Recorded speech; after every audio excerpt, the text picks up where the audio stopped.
आज हम बात करेंगे कि होम्योपैथिकली हेयर फॉलिंग को कैसे मैनेज करें, कैसे उसको टैकल करें, कैसे उसकी ट्रीटमेंट करें। ये वीडियो एंड तक देखना। ये वीडियो देखने के बाद आप इंडिपेंडेंटली हेयर फॉलिंग के केसेस को इंडिपेंडेंटली ट्रीट कर पाओगे विदाउट एनी हेल्प। सबसे पहली चीज के hair falling day by day बहुत ही इंक्रीज हो रहे हैं। क्यों? Because of lifestyle, because of stress level are increasing day by day. आपको ही पता होगा कि स्ट्रेस लेवल कितना है। और दूसरी ये चीज है कि बिकॉज ऑफ फूड हैबिट्स भी अभी अच्छी नहीं है, न्यूट्रिशन फूड में से नहीं मिलते, जिसकी वजह से हेयर फॉलिंग होता है। मेन हेयर ग्रोथ के लिए कौन सा न्यूट्रिशन चाहिए बॉडी को? तो वो है आयरन है, जिंक है, बायोटीन है। ये सारे न्यूट्रिशन होने ही चाहिए। अगर ये न्यूट्रिशन की कमी होती है जिसकी वजह से हेयर फॉलिंग होता है, अगर आपने होम्योपैथिक मेडिसिन दे भी दी पर अगर वो पेशेंट ये न्यूट्रिशन नहीं ले रहे, then hair falling will be continue. Hair के वेरियस साइकिल्स होती है, वो अगर आप बताओगे, अगर आपको जानना है कि हेयर की साइकिल्स कौन कौन से होती है, तो please write in the comment. I will describe each and every stage in very deep. अगर आपको ये जानना है तो प्लीज कमेंट में मुझे बताइए। अभी हमें ये भी जानना है कि हेयर फॉलिंग के कॉजेज क्या है, उसके टाइप क्या है, कॉज क्या क्या हो सकते हैं। तो because of any certain illness, because of stress level हो सकता है, because of lack of nutrition हो सकता है। अगर कोई सर्टेन डिजीज की वजह से हेयर फॉलिंग है तो कौन सी मेडिसिन देनी चाहिए, स्ट्रेस की वजह से है तो कौन सी मेडिसिन देनी चाहिए। कभी कभी हमें डिलीवरी के बाद फीमेल में हेयर फॉलिंग सीवियर देखने मिलते हैं, तो कौन सी मेडिसिन देनी चाहिए, ये आज हम देखने वाले हैं। कौन से डिजीज में हेयर फॉलिंग बहुत ही कॉमन है? तो सबसे पहला चीज है हाइपो एंड हाइपरथायरॉयडिज्म।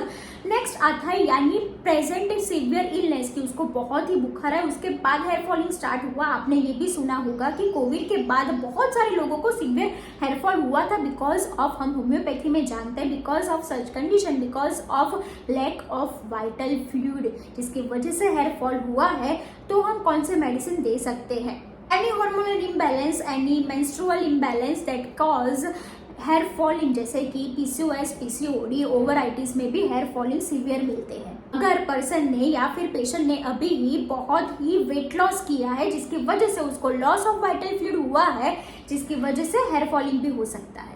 नेक्स्ट चीज ये है स्ट्रेस लेवल। स्ट्रेस लेवल क्यों हुआ है, उसके लिए हमें मेंटल हिस्ट्री लेनी पड़ती है कि ये हेयर फॉलिंग स्टार्ट हुआ, उसके पहले उसकी लाइफ में कोई ऐसा इंसिडेंट हुआ था और उसने वो इंसिडेंट का इम्पैक्ट उसकी लाइफ पे क्या पड़ा था, उसके पर से हम रूब्रिक ले सकते हैं और उसके पर से हम प्रिस्क्राइब कर सकते हैं। लास्ट में ये मैं बताने जा रही हूँ कि कौन सी कॉमन मेडिसिन हम हेयर फॉलिंग में यूज करते हैं। तो कॉमन मेडिसिन हेयर फॉलिंग में है तो वो है मानसिनेलिया, थेलियम मेट है, फॉस्फोरस है, फ्लोरिक एसिड है, कार्बोवेज है, चाइना है, पेट्रोलियम भी इसमें इंडिकेटेड है। अब कौन सी मेडिसिन कब देनी चाहिए? अगर मानसिनेला और थेलियम मेट एक स्पेसिफिक रेमेडी है, पेशेंट को कोई भी सीवियर डिजीज हुआ है, सीवियर ब्रोंकाइटिस हुआ, अस्थमा हुआ, सीवियर फीवर हुआ, डेंगू हुआ, कोविड हो, उसके बाद उसको हेयरफॉल है, तो हम थेलियम मेट और मानसिनेला प्रिस्क्राइब कर सकते हैं। 30 और 200 पोटेंसी में प्रिस्क्राइब कर सकते हैं, बीडी और TDS along with multivitamin, because ये डिजीज की वजह से पेशेंट में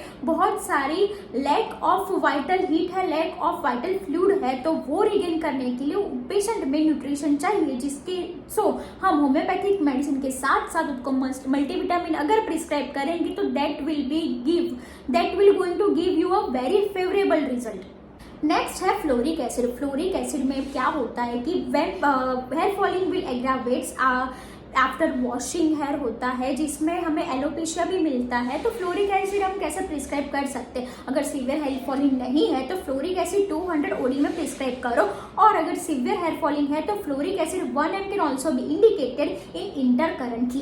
फॉस्फोरस कब इंडिकेटेड है? जब हेयर बहुत ही ड्राई है, लस्टरलेस है, यहाँ पे ड्राई डैंड्रफ है, तब हमें फॉस्फोरस यूज करनी है। फॉस्फोरस में भी there is lack of nutrition लिखा हुआ है। अगर लैक ऑफ न्यूट्रिशन की वजह से उसको हेयर फॉलिंग है तो फॉस्फोरस प्रिस्क्राइब कर सकते हैं, वो भी 200 में। अगर सीवियर है, अगर ज्यादा सिम्टम्स मैच हो रहे हैं फॉस्फोरस के और पेशेंट के, then you can prescribe in 1 mg potency also in OD और इंटरकरेंट। पेट्रोलियम में भी सेम है कि देयर इज लस्टरलेस हेयर, बहुत ही ड्राई हेयर है, तो हम पेट्रोलियम प्रिस्क्राइब कर सकते हैं। थूजा कब प्रिस्क्राइब करनी है कि व्हेन थूजा में पेशेंट की स्काल्प बहुत ही ऑयली होता है, वहाँ पे डेंड्रफ होता है पर वो बहुत ही स्टिकी डेंड्रफ है, तब हमें थूजा प्रिस्क्राइब करनी है। पर अगर पेशेंट को मेंस्ट्रुअल कंप्लेंट यानी कि हार्मोनल इम्बैलेंस की वजह से हेयर फॉलिंग हो रहा है या फिर थायराइड की वजह से हेयर फॉलिंग हो रहा है, देन ट्रीट द कॉज। कि अगर हार्मोनल इम्बैलेंस है जिसकी वजह से उसको पीसीओएस पीसीओडी हो रहा है तो हमें स्पेसिफिक मेडिसिन प्रिस्क्राइब नहीं करनी है, तब हमें पूरा केस लेना है, रेपर्टाइजेशन करना है उस पर से। फिर से वो रेपर्टाइजेशन में जब भी 3-4 मेडिसिन आती है वो मेडिसिन को हमें मटीरिया के बुक से को पढ़ना है, उस पे से कौन सी मेन इंडिकेटेड रेमेडी है वो हमें प्रिस्क्राइब करनी है। अगर पेशेंट थायराइड इम्बैलेंस है, उसे थायराइड की मेडिसिन वो एलोपैथिक ले रहे पर फिर भी उसे कंट्रोल नहीं हो रहा है, तो कौन सी मेनली इंडिकेटेड रेमेडी है थायराइड में? हाइपो या हाइपरथायरॉइडिज्म तो मेडिसिन आर काली कार्ब है, आयोडम है, काली आयोड है, थायरोडिनम है। ये सारी मेडिसिन आप मटीरिया में से पढ़ना और जो भी वेल इंडिकेटेड रेमेडी है वो आप दे सकते हो। अगर क्लाइमेक्सिस में यानी कि मेनोपॉज आने के बाद पेशेंट को हेयर फॉलिंग हो रहा है तो कौन सी मेडिसिन हम दे सकते हैं? तो वो है लेकेसिस। और अगर डिलीवरी के बाद पार्चुरेशन के बाद हेयर फॉलिंग हो रहा है तो कौन सी मेडिसिन हम दे सकते हैं? तो वो है natrum mur.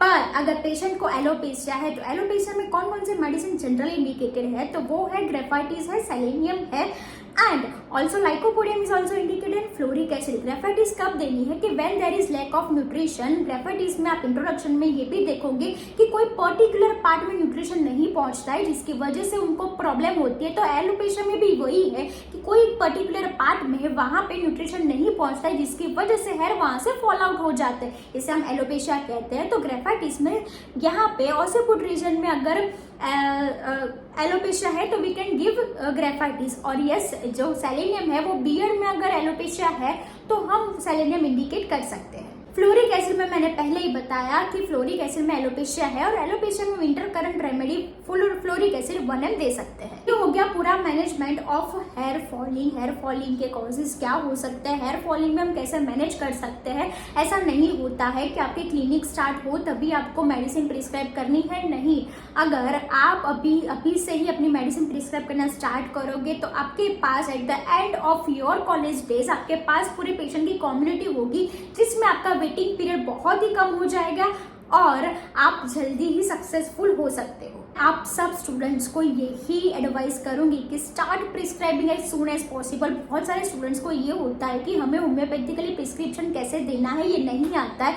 Then ask your seniors कि प्लीज आप हमें हेल्प कर दो ये केस लेने के लिए। और जो भी मुझे क्वेश्चन पूछते हैं कि मैडम इसमें कौन सी ड्रग दे सकते हैं, तो पर मैं सारे स्टूडेंट्स को ये कहना चाहती हूँ कि आप जब भी क्वेश्चन पूछो तो please give me some workout कि आपने वो केस में क्या वर्क किया, आपने केस लिया तो कैसे केस लिया तो वो केस का पूरा फोटो भेजो। उसके बाद आपने उसको रेपर्टाइजेशन कैसे किया। अगर आप फर्स्ट ईयर सेकंड ईयर में हो आपको रेपर्टाइजेशन नहीं आता है तो एटलीस्ट स्टार्ट टेकिंग केस लेने के बाद उसके मोडालिटीज लो, उसका पॉजिटिव फैक्टर लो, उसके जनरलिटीज लो, ये सारी लेने के बाद आप अप्रोच करो। Then I am here to help you. दूसरे आपको कौन कौन से टॉपिक्स पढ़ने हैं तो please write in the comment, I will try to make video on it.